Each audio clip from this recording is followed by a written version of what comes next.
We're gonna bring Dre from 9 to 5 up. I think she was just sitting right. Oh, there she is.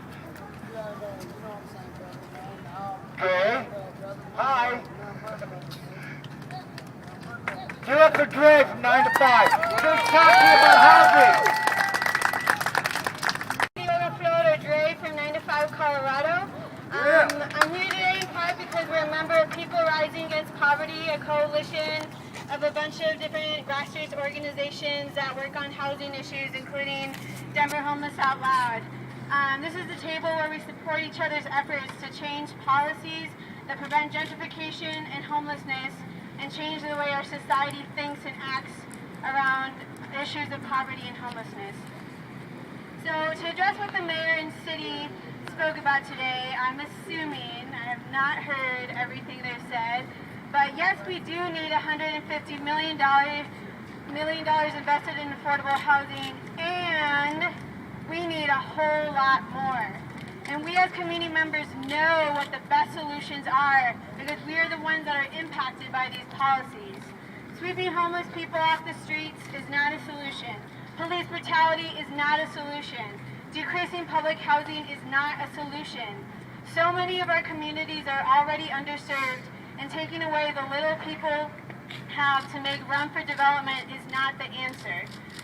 We need tiny homes. We need land trusts. We need police accountability. We need actual affordable housing and transit, and housing that doesn't gentrify our neighborhoods. We need renters' rights. In the state of Colorado, rent control is illegal, and landlords do not have to justify a reason to evict people. According to Colorado Affordable Legal Services, there were 35,000 evictions in 2014 in 5 of our 7 counties. Evictions can stay on your record for about 7 years, which creates a huge barrier to actually find housing. Landlords can legally discriminate based on source of income, so people can be turned away for having housing vouchers, or get public assistance, or even get their money from child support. They can be turned away for all those reasons. There are no caps on application costs, so landlords are charging $50, $75, even up to $145 I've seen for one application. By the time people actually get into housing, if they are that lucky, they're already out hundreds and hundreds of dollars. These are real problems and real solutions, although many of these solutions we have already shared with the city and others. And we really can't help but notice a very strong mentality coming from the city that we don't know what's best for ourselves. For example, at the Denver Affordable Housing Summit, our grassroots groups were not directly invited to the table. Tickets were $50 each. Only 5 scholarships were given out for 500 participants. And the sponsors of the event were big banks that in many ways contributed to the housing crisis. Somehow the people up here, who are disconnected, who live comfortable in their own homes, who don't have to worry about where they're going to sleep, or what they're going to eat, or if they should pay for their bus fare or medication, know better. Somehow they know better than what we know for what's best for us. I brought some of our booklets we made for the Denver Affordable Housing Summit with the solutions we know we need for our communities. And we also know that this is not just a Denver problem. At the Right to Rest hearing, the ACLU mentioned that what appears to be a competition between cities to have the strongest camping ban laws to force people experiencing homelessness to move along and move along and move along and move along out of all of the cities.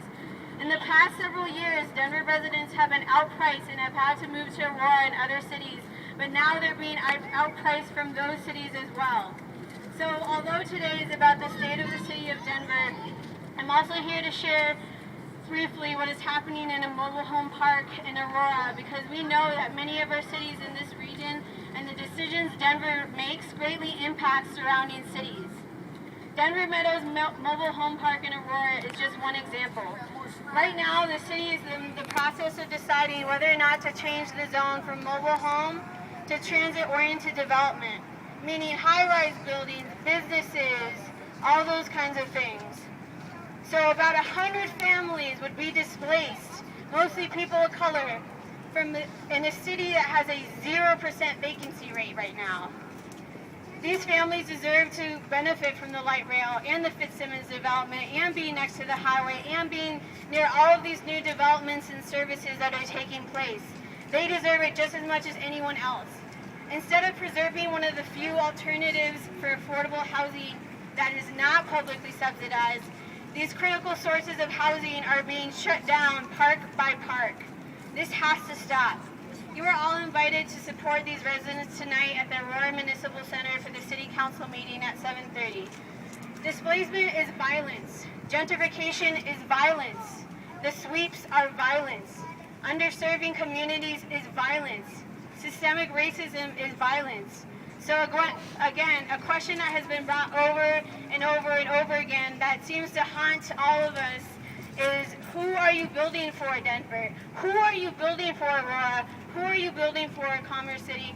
Who are you building for, Westminster? If you want our trust, and if you want the endorsement of our communities,